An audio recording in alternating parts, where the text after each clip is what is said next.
गुप्तकाल के अन्य वैज्ञानिकों में वराहमिहिर का नाम प्रमुख है और इनका जो समय था वो 6वीं शताब्दी ईस्वी के मध्य का है, यानी 550 ईस्वी के लगभग इनका समय माना जाता है, जो गुप्तकालीन ही है।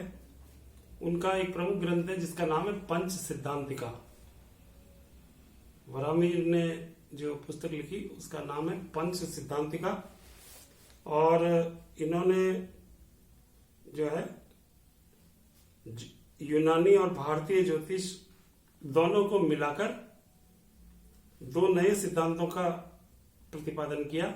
उनको यूनान की ज्योतिष का भी जानकारी थी, तो उन्होंने रोमक और पॉलिश नामक दो नए सिद्धांतों का प्रतिपादन किया। वराहमिहिर ने ज्योतिष शास्त्र को 3 भागों में बांटा। पहला भाग उन्होंने बनाया तंत्र, इसमें गणित और ज्योतिष आती थी तंत्र में। दूसरा उन्होंने होरा, जिसमें जो जन्मपत्री से संबंधित थी। जन्मपत्री भी एक गणना ही है जिसमें ग्रहों की चाल को गणित के माध्यम से गिना जाता है। वो भी गणित का ही एक सब्जेक्ट रहा है प्राचीन भारत में और आज भी प्रचलित है। और तीसरा जो उन्होंने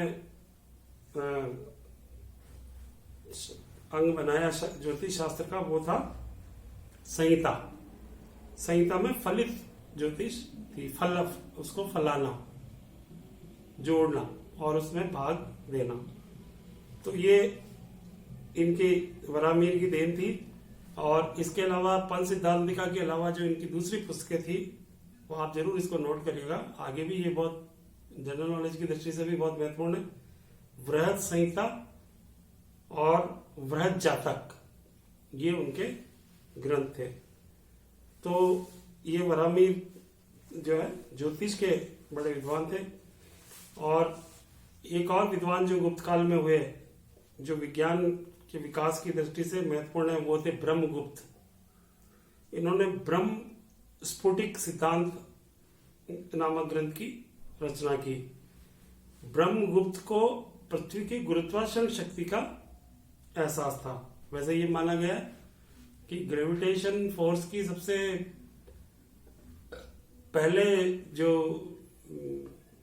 खोज की गई वो न्यूटन के द्वारा की गई।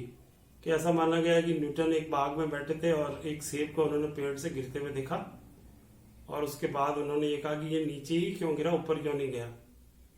तब उस सिद्धांत की खोज हुई कि पृथ्वी हर चीज को अपनी तरफ खींच रही है, जिसको ग्रेविटी कहते हैं।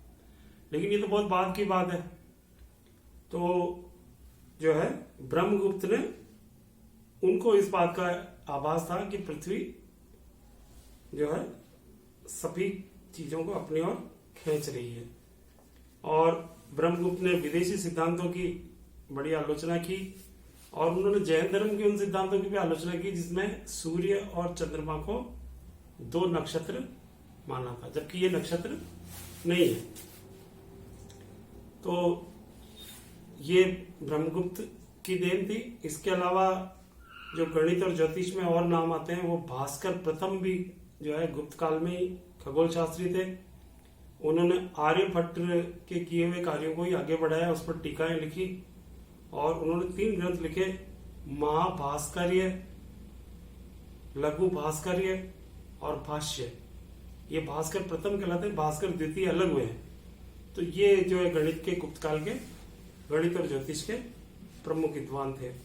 इसके अलावा ये तो मैथमेटिक्स और खगोल विद्या, दशमलव,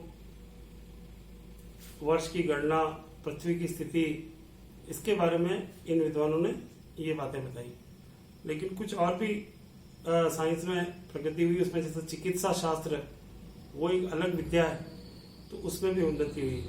तो नालंदा विश्वविद्यालय जो बिहार में स्थित था, वो गुप्त काल में एक बहुत बड़ा विश्वविद्यालय था, और वहाँ तमाम देश के वैज्ञानिक, आचार्य और विद्यार्थी वहाँ ज्ञान, उन विद्यार्थियों को ज्ञान दिया जाता था और वो अध्ययन अध्यापन करते थे। तो 6वीं शताब्दी में वाघभट्ट एक विद्वान हुए, जिन्होंने आयुर्वेद का प्रसिद्ध प्रसिद्ध ग्रंथ अष्टांग हृदय की उन्होंने रचना करी। और जो है कुछ विद्वान ये भी कहते हैं कि आयुर्वेद का सबसे प्रकांड पंडित, जिस पर आज आयुर्वेद आज भी टिका हुआ है, आयुर्वेद के जो मूल सिद्धांत है, वो धन्वंतरी भी गुप्त काल में ही हुआ था, जो चंद्रगुप्त विक्रमादित्य के शासन में हुआ था। और नवगीतन नाम आयुर्वेदिक ग्रंथ की रचना भी इसी काल में हुई। नवगीतम में रसों, चूर्ण, तेल आदि का विवरण मिलता है। इसमें जो आयुर्वेद के अलग अलग नुस्खे हैं उनका उल्लेख इस नवगीतम ग्रंथ में मिलता है। और पशु चिकित्सा से संबंधित भी कई सारे ग्रंथों की रचना इसमें हुई, जिसमें हाथियों और घोड़ों की चिकित्सा पर ग्रंथ लिखे गए, क्योंकि ये दोनों ही गुप्तकालीन सेना के आवश्यक अंग थे। तो इसी प्रकार जो है हाथियों की चिकित्सा पर एक हस्त्यायुर्वेद है, जो पालकाप्य नामक ऋषि के द्वारा लिखा गया। और अश्व संबंधी चिकित्सा के लिए अश्व शास्त्र है, जिसका लेखक शलिहोत्र नामक ऋषि माना जाता है, क्योंकि ये जो जानवर सेना में रखे जाते थे ये भी बहुत बीमार होते थे, तो इनकी चिकित्सा के ग्रंथ भी लिखे गए। तो आयुर्वेद में और चिकित्सा शास्त्र में भी उन्नति हुई। इसके अलावा धातु शास्त्र, रसायन शास्त्र, भौतिकी में भी गुप्त काल में बहुत से विकास हुआ। जैसे एक ये माना जाता है कि नागार्जुन जो था वो एक बहुत बड़ा धातु शास्त्री भी था, जो बौद्ध दार्शनिक था। नागार्जुन का नाम बुद्ध दर्शन से जुड़ा हुआ है, भगवान बुद्ध की शिक्षाओं पर। लेकिन उसने बहुत सारे धातु के संबंध में भी ग्रंथ लिखे, जो लौह शास्त्र, रस रत्नाकर, कक्षपुट, आरोग्य मंजरी, रसेंद्र मंगल, पारद आदि ग्रंथ नागार्जुन ने लिखे थे। ये धातुओं के बारे में और उनकी प्रकृति के बारे में बता रहे थे। और नागार्जुन का ही सबसे बड़ा आविष्कार था पारा, जिसे हम मर्क्यूरी कहते हैं।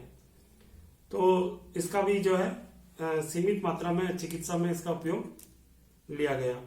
और सोने, चांदी, तांबा आदि खनिज वस्तुओं में जो रोग प्रतिरोधक क्षमता होती है वो भी नागार्जुन ने बताई। तो इनके रसायन शास्त्र की बड़ी प्रशंसा इसमें की गई है। तो स्वतंत्र ग्रंथ तो नहीं है, लेकिन इसमें बहुत सारे जो धातु विज्ञान है उसकी प्रगति के उल्लेख मिलते हैं। जैसे सबसे बड़ा धातु शास्त्र में गुप्त काल में कितनी प्रगति हुई, इसका उदाहरण एक चीज से लगाया जा सकता है कि मेहरौली जो दिल्ली में है, वहां एक लौह स्तंभ मिला है जो वैज्ञानिकों के लिए आश्चर्य बना हुआ है। यह लौह स्तंभ 24 फुट ऊंचा है, इसका घेरा 16 इंच है और इसका वजन 6.5 टन है। 6.5 टन का लोहे का यह स्तंभ मेहरौली में आज भी खड़ा है। और 1500 वर्षों से यह धूप, वर्षा और खुले वातावरण में खड़ा है, लेकिन इस पर जंग के निशान नहीं है। तो इससे ये पता चलता है कि धातु शास्त्र में गुप्त काल में कितनी उन्नति हुई कि उन्होंने इस तरह का आयरन का लोहे का स्तंभ बनाया जिसमें आज 15 शताब्दी बीत जाने के बाद भी उसमें जंग नहीं लगा। जबकि आप देख दें कि अपने घर में और मकानों में जहां कहीं भी हम लोहे का उपयोग कर रहे हैं, कुछ ही वर्षों में वो हवा और पानी के संपर्क में आने से जंग उसमें लग जाता है।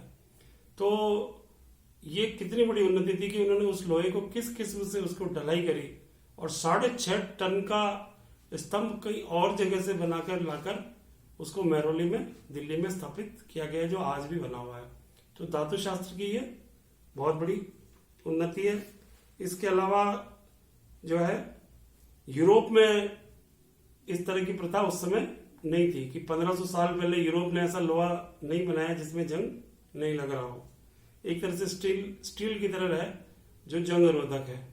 तो ये कोई कम उपलब्धि नहीं थी, आज भी आश्चर्य बना हुआ है। और गुप्तकालीन धातु कर्म की एक और उदाहरण जो है सुल्तानगंज जो है बिहार में, वहां से भगवान बुद्ध की एक तांबे की प्रतिमा है जो 7.5 फुट ऊंची है और 1 टन वजन की है। यानी आप देखिए कि धातु को बनाने में और उसको ढालने में, फिर उसको मूर्तियों में कन्वर्ट करने में कितनी बड़ी विज्ञान काम आती होगी। किस प्रकार उसको गर्म किया जा रहा है, किस प्रकार उसको ढाला जा रहा है और किस प्रकार उसको बुद्ध की प्रतिमा के रूप में बदला जा रहा है। और फिर 6-6.5 टन के इतने बड़े लोहे के स्तंभ को बनाना और उसको ट्रेवल करके दिल्ली में स्थापित करना, 1 टन की भगवान बुद्ध की प्रतिमा को स्थापित करना, ये कोई आसान काम नहीं है। विज्ञान के बिना ये संभव ही नहीं है। तो गुप्त काल में जो है धातु शास्त्र की भी बहुत उन्नति हुई। तो गुप्त काल इस दृष्टि से जो है विज्ञान की दृष्टि से गुप्त काल में बहुत प्रगति हुई और इसने आधुनिक काल के वैज्ञानिकों को भी सोचने पर मजबूर कर दिया, या उनकी कई क्षेत्रों में उन्होंने एक तरह से सहायता की। तो ये गुप्त काल का विज्ञान का विकास था। Thank you.